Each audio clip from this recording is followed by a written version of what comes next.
Being able to work with that advocate membership allows us to work in a more dedicated fashion on some of these policy issues.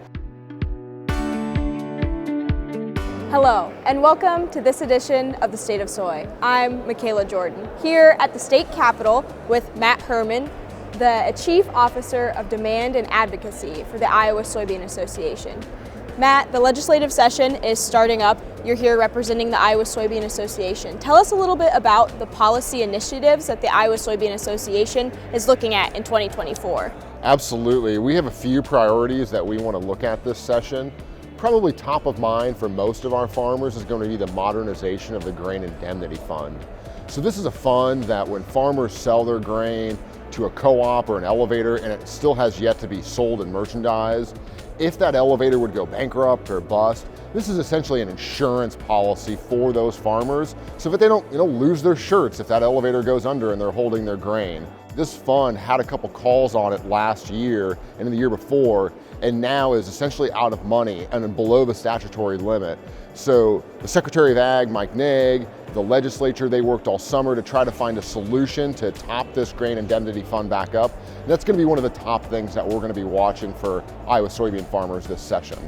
I know there'll be a lot of different things the legislature will be discussing throughout the session that could impact farmers. What are some of those topics of discussion that farmers could see, and how could they impact them? So on the supply side, we continue to look at the Nutrient Reduction Fund in earnest and see if there's ways that we can incorporate new practices or help farmers fund conservation efforts. That's always going to be top of mind for the Iowa Soybean Association if those opportunities arise. And then the other one I think our producers and farmers are pretty familiar with is the Renewable Fuels Infrastructure Fund. And so this fund allows retailers like your Casey's and your Come and Go and even your mom and pop quick service store on the corner to be able to put in new blending infrastructure to sell higher amounts of biodiesel and renewable diesel as well as ethanol. When that fund was put into place several years ago, there was about $15 million allocated for these projects. Biodiesel only got about 1.25 million of that. What's amazing though is in the first meeting when we helped distribute that money and take applications, all the money was spoken for in the first day. And we actually had requests for funding that exceeded what we were allocating. And so now we're going back to the legislature, helping them really understand how successful this program is and how these retailers want to blend and sell more soy-based biodiesel. But it's taking a little bit more effort to get them to put in like the E85 infrastructure for ethanol, which is where that other 13.75 million resides. With this new funding request that could boost the demand for biodiesel, how does that impact the soybean farmer? How could that change their demand for soybeans with producing more biodiesel? Absolutely, it's a great question. So I think as you know, maybe as our farmers know, Iowa is the #1 producer of biodiesel. We produce something like 400 million gallons. So biodiesel is a big industry in the state. So anything that we can do to help promote demand for that product is ultimately going to go back through and increase demand for soybean oil and soybeans themselves, because about half of the biodiesel that we make in this country comes from soybeans. If a farmer member is looking to get involved in policy and advocacy, how can they do that through the Iowa Soybean Association? Great question. So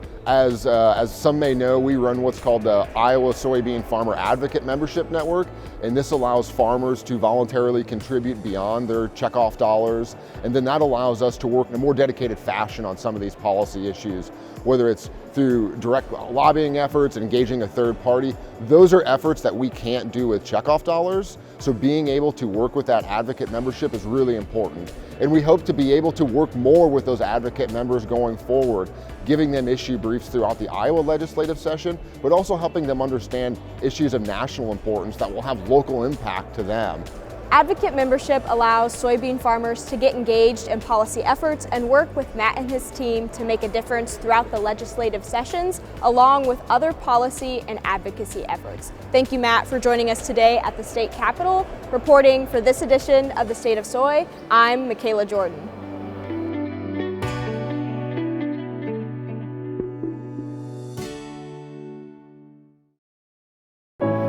Do you remember when you first believed that anything was possible? Do you remember when you had doubt? Obstacles you couldn't overcome? Do you remember when you pushed through the pain and refused to quit? Remember,